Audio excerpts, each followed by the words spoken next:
ఈ రాష్ట్రంలో ఉన్న ప్రతి పోలీస్ సోదరుడికి కూడా నేను రిక్వెస్ట్ చేస్తా ఉన్నాను. చంద్రబాబు నాయుడు గారి ప్రలోభాలతోనూ భయంతోనూ చంద్రబాబు నాయుడు గారు చెప్పినట్టు చేయకండి. ఎందుకంటే రేపు పొద్దున వీటి అన్నిటి మీద ఎంక్వైరీలు జరుగుతాయి.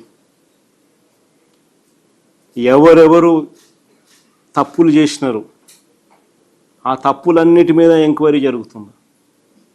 ఎంక్వైరీ జరిగి ఆ తప్పు చేసిన అధికారులందరినీ చట్టం ముందు నిలబెడతాం దోషులుగా. రిటైర్ పోయినా కూడా తీసుకొస్తాం. సప్త సముద్రాల అవతల ఉన్నా కూడా తీసుకొస్తాం. లుకౌట్ నోటీసులు ఇస్తాం. అన్ని రకాలుగా ఏమేం చేయాలని అన్నీ చేస్తాం.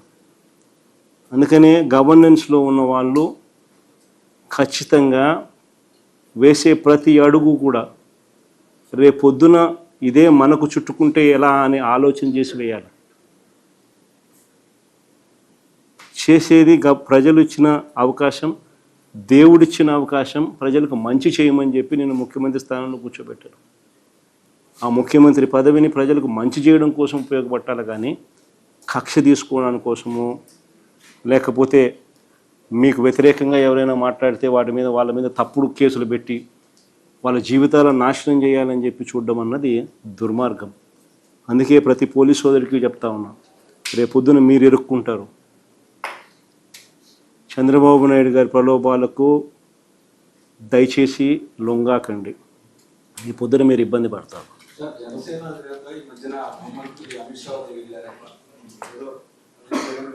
ఇబ్బంది పెట్టాలని చెప్పిన సందర్భం ఒకటి ప్రొఫెసర్ నాగేశ్వరరావు అమిత్ షా వాటిని చెప్పి రాజకీయాల్లో నమ్మదైన వ్యక్తి చంద్రబాబు కంటే జగనే పెట్టాలని అన్నది కూడా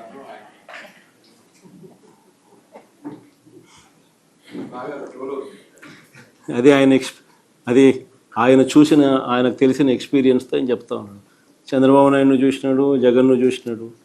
ఇప్పుడు చంద్రబాబు నాయుడు గారి పాలన చూస్తూ ఉన్నాడు, జగన్ చేసిన పాలనను చూసాడు. ఆయనే కాదు, ప్రజలంతా కూడా చూసినారు. కాబట్టి ఎవరి నోట్లో అయినా కూడా, ఎవరి నోట్లో నుంచి వచ్చినా ఇవే మాటలే వస్తాయి.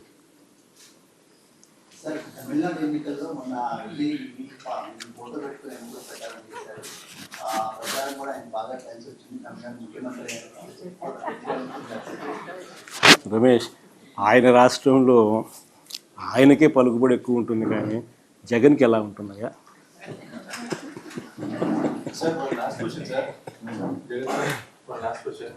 Sir, we have come with a proposal Mavigan. Is it feasible to develop Mavigan while Chandrababu Naidu is claiming that we are working continuously on Amravati development and is also going for the second phase of land pooling? Could you just repeat the question? Sir, is it feasible to develop the Mavigan, which you have come up with a proposal? Well, Chandrababu Naidu is developing, he's telling that we are developing Amravati region as a capital. See, the whole gist of it is, what Chandrababu is conceiving is never a reality.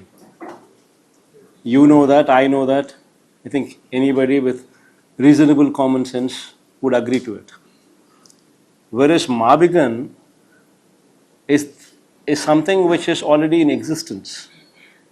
Day one itself, you have a certain level of city in place, with all the infrastructure already in place, be it in the form of a port in Machilipatnam, be it in the form of international airport in Vijayawada, be it in the form of 4 national highways intersecting, be it in the form of 3 railway stations already in existence, be in terms of 9 medical colleges, private and government, both of them available, be it in various forms, be it educational institutions, be it in various forms, this is already in existence. So there is nothing required for you to spend except for improvising the connectivity, and at best over a period of maybe 5 years or maybe even 7 years or 8 years, if you can spend just 10% of whatever you're talking about in Amaravati, a reasonable amount of even 15,000-20,000 crores should suffice over a period of 5-7 years. The moment you accept to Mabigam, rather than constructing your buildings there, shift them over here and you christen it as Mavigan and capital. The moment you do that, the capital comes into existence on day one. Whereas there, even after a decade, even after 2 decades, even after 3 decades, you would find yourself in a situation where Andhra Pradesh has no capital. మనిషి ఏమంటాడు? సంపద సృష్టిస్తానన్న చంద్రబాబు ఇప్పుడు ఏమంటున్నాడు? సంతానమే సంపద అంటున్నాడు. సంపద సృష్టిస్తాను అని చెప్పిన ఈ పెద్ద మనిషి ఇప్పుడు ఏమంటా ఉన్నాడు? సంతానమే సంపద అంటున్నాడు.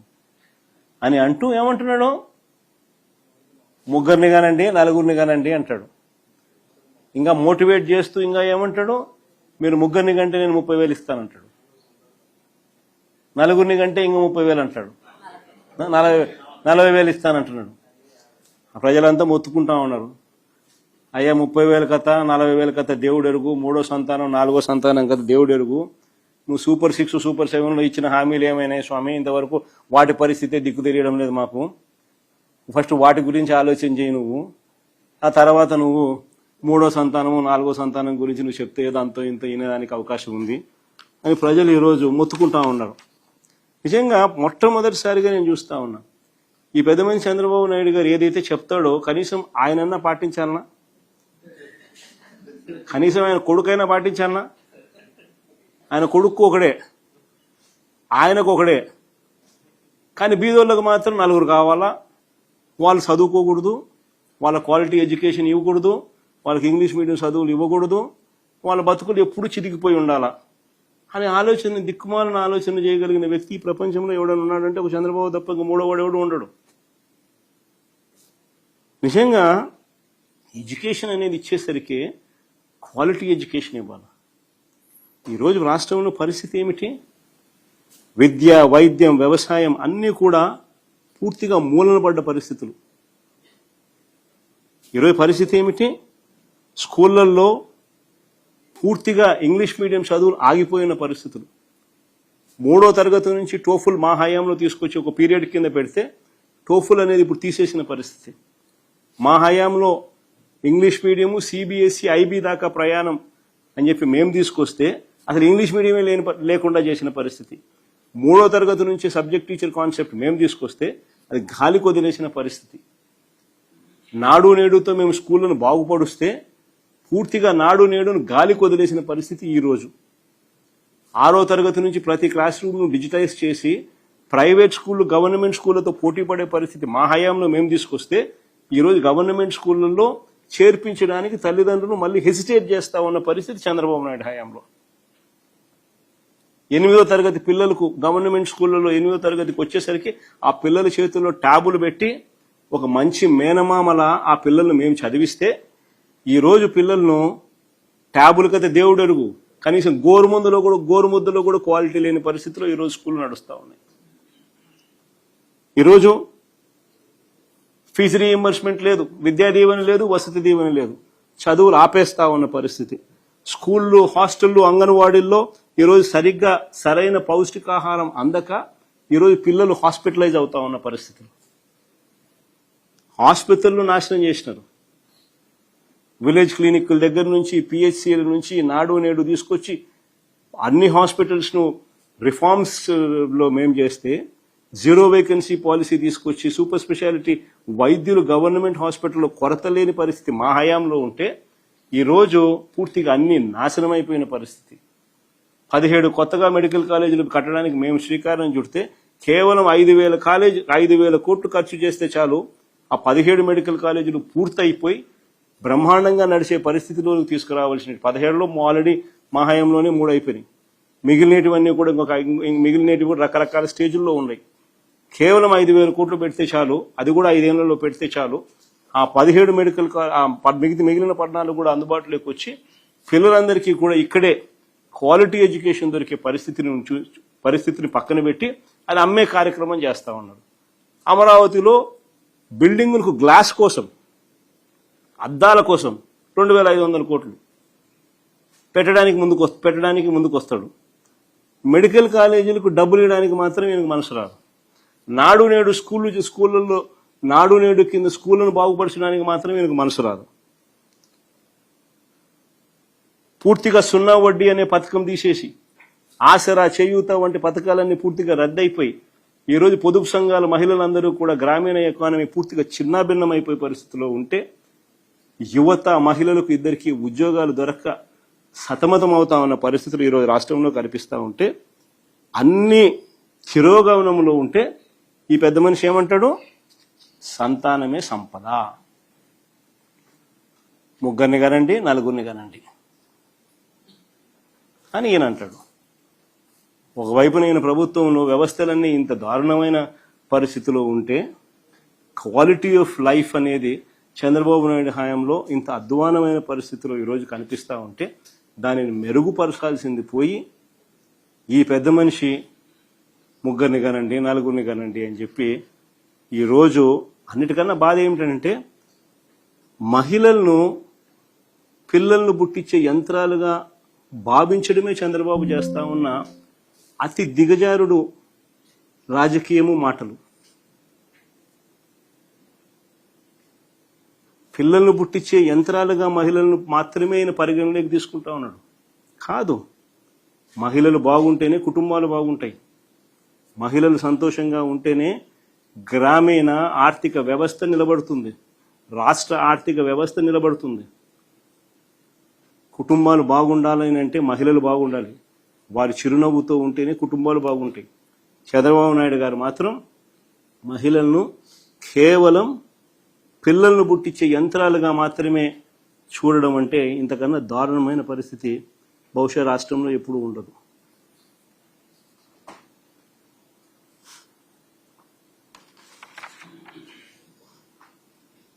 లాస్ట్లో ఇంకొకటి, ఇంత దారుణమైన పాలన ఒకవైపు చంద్రబాబు చేస్తూ మరోవైపున తన కొడుకు చేత, చంద్రబాబు నాయుడు కొడుకు ఈ మధ్యకాలంలో ఏమంటా ఉన్నాడు?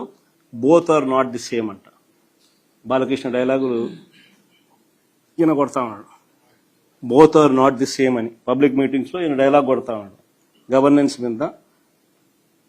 ఈ లోకేష్ అనే చంద్రబాబు నాయుడు గారు అనే కొడుకు, అవునయ్యా, both can never be same.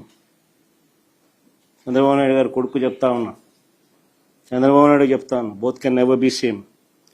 వెన్నుపోటుతో పార్టీని పెట్టి పార్టీ గుర్తును దోచేయడం మీ హిస్టరీ. ఎదరొడ్డి నిలబడి ప్రజా మద్దతుతో గవర్నమెంట్ స్థాపించడం మా history. Both can never be same. ప్రజలకు ద్రోహం చేయడం, మేనిఫెస్టోను చెత్తబుట్టలో పడేయడం, ప్రజలను వాడుకోవడం, ఆ తర్వాత వదిలేయడం మీ క్యారెక్టర్. కానీ మేము 600 కూడా ఇచ్చి